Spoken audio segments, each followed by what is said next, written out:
Yes, my hand is getting cold. I can feel it back to my elbow. That's what happens when you work with cold stuff. Howdy folks, and welcome to Hershberger's Miracle Homestead. I am Martha, and we're going to have a little kitchen action today.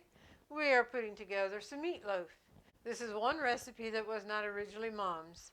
What she made had a lot of tomato juice in, and Buddy needs to shy away from that.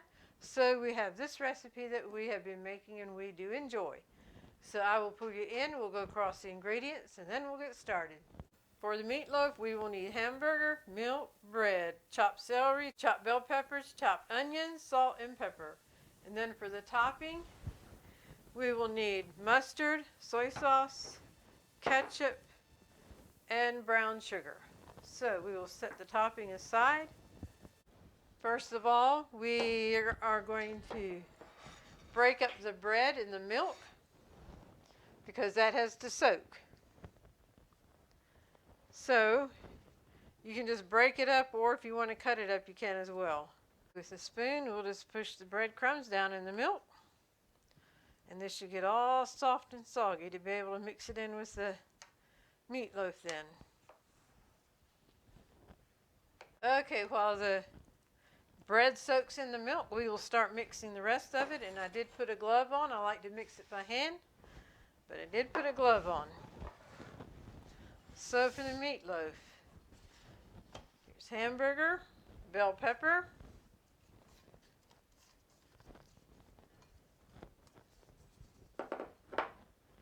celery,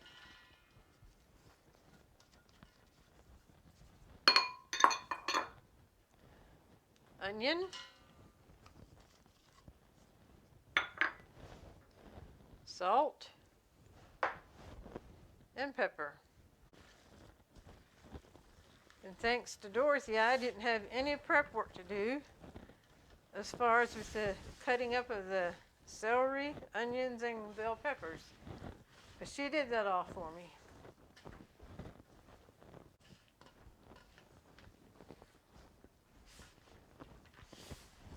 Yes, my hand is getting cold. I can feel it back to my elbow. That's what happens when you work with cold stuff. Okay, we'll add the soaked up bread. I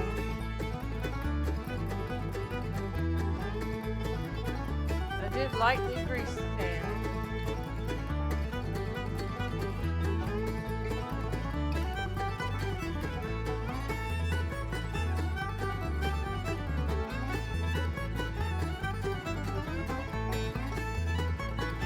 Now what I'm going to do is pull it this way just a little bit on the one end. So when the grease collects about halfway through, we will pour off grease. And we can have it tip to that end and be able to get it easier. And if you want to make an extra big batch of this and then freeze some, that gives you a freezer meal, and it's very, very good that way. While the meatloaf is in the oven doing the first round, we will go and put the topping together, which is ketchup, soy sauce, mustard, and brown sugar. So I'm just going to mix it in the measuring cup there.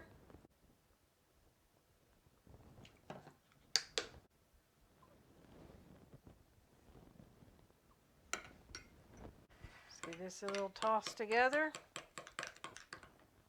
All right, the meatloaf is out, and I will be pouring the grease off. See if I can do it without making a mess.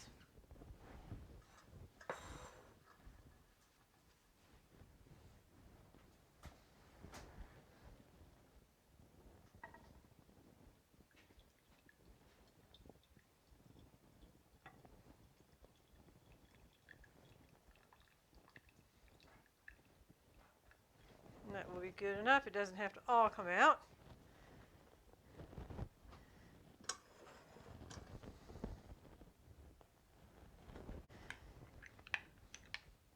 This is a topping that we made for it.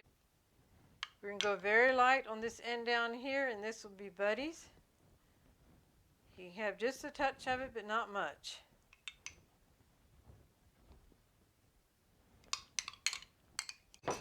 All right, I'll go back into the oven. I'm going to saute some snow peas for supper tonight. We use olive oil, adding salt, garlic powder, and pepper. And I also have diced potatoes with just butter and salt, and then California blend that are cooking also. Too bad you can't hear the sizzle of the snow peas. I always enjoy the sound of vegetables sauteing. Well, folks, here we have a platter of meatloaf. We have some other goodies lined up to go with supper tonight. Meatloaf, California blend, diced potatoes, and snow peas. And we are looking forward to it. The recipe will be in the description box. If you make it, we hope you enjoy it as much as we do. Thank you for joining me for Kitchen Action today. And now I invite you to stay tuned for the golden thought. Howdy, folks, and welcome to the golden thought of this episode. And for those of you that have been with us before, you know that our golden thought is usually sitting with our special needs brother, my twin brother, Marvin, who's better known as Buddy. But he wasn't feeling the best today when we wanted to do golden thoughts, so we thought, well, we're not going to force it on him. So we thought we'd just go ahead and do the golden thought ourselves.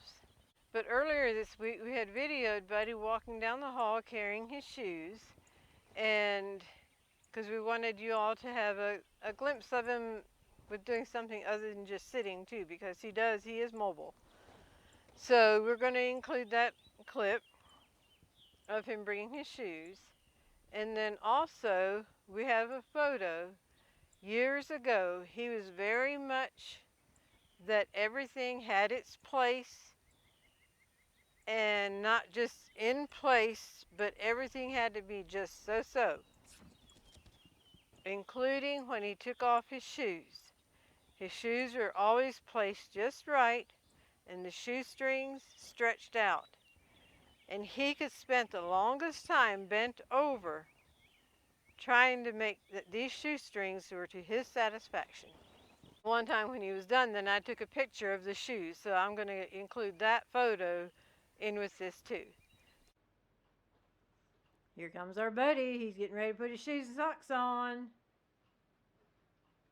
Yes, sir, buddy.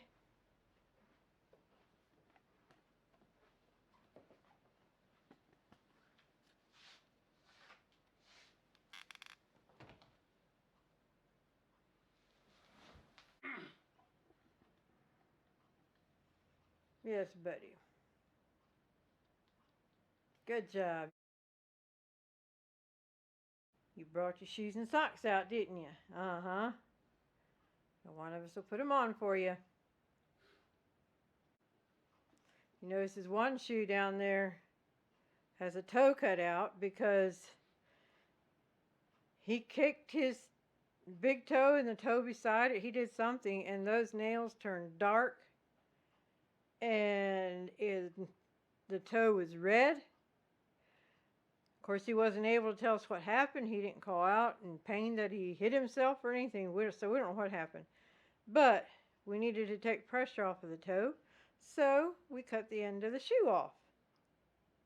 Ain't that right, buddy? Now you have an open-toed shoe.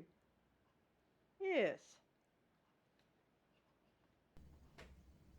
And here are his Sunday shoes, and note the placement of his shoestrings. This weekend is Father's Day, so we thought we'd have a golden thought on Father's Day. A father is neither an anchor to hold us back, nor a sail to take us there, but a guiding light whose love shows the way.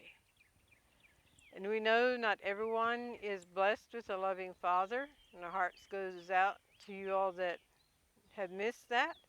You have the opportunity to break that link in the chain, and if you're blessed with children, become the loving father that you wish yours would have been.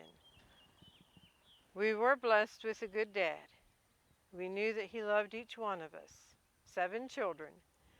And one reason I chose this background here is because Buddy, he was always so good to Buddy. He would take him places, And we grew up on a dairy farm, so on the farm itself, why, he was always in the action of things. But then when we sold the dairy farm, Dad started a construction business. And he would like to take Buddy with him wherever he could.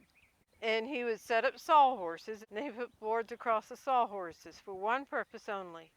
And that was so Buddy could stand there and hammer nails in these boards. And it had no purpose other than to give Buddy something to do. He was on the job, and it made him feel important. I do know when they were putting an addition onto their house, they would put an X where a nail would go. And Buddy would go and, with assistance, would put an X there. We'd put a nail where the X was. So anyway, another thing Dad would do, Buddy, as far as I know, never shot a gun. But Dad would take Buddy with him deer hunting. Not always, but at times, and I don't know that he ever actually shot a deer with Buddy. He had his gun along, but he also had his camera. And I have a picture, and I'll include a picture of Buddy sitting on a 5-gallon bucket. Dad had 2 5-gallon buckets that he would take with him. They're turned upside down, and in the picture, Buddy's sitting on one and the other was empty. So I'm assuming Dad got up to take a picture of Buddy, and the other bucket was empty. So I'll include that picture in this golden thought too. But I thought, well, the woods and all that goes along with deer hunting. We have deer here, I know that. Here's a collage that has a picture of Buddy sitting on his deer hunting bucket. Dad would build things with Tinker Toys, and Buddy enjoyed disassembling them. And Dad would also spend a lot of time reading for Buddy. We put this collage together to be used in a book which we wrote about Buddy. Our publisher said the book should be available in 2023. Of course, we will let you know when it's available. But anyway, again, I will read the golden thought. A father is neither an anchor to hold us back, nor a sail to take us there, but a guiding light whose love shows us the way. We hope you've enjoyed the video. We hope you've been blessed and encouraged. If you have, we just ask you would like, share, and subscribe. We thank you for the subscribers that we do have. I know we have new ones with us, and we welcome you to our family. And we always enjoy reading comments, so feel free to leave any comments. So with that, I'll bring this episode to a close. We thank you for joining us, and God bless.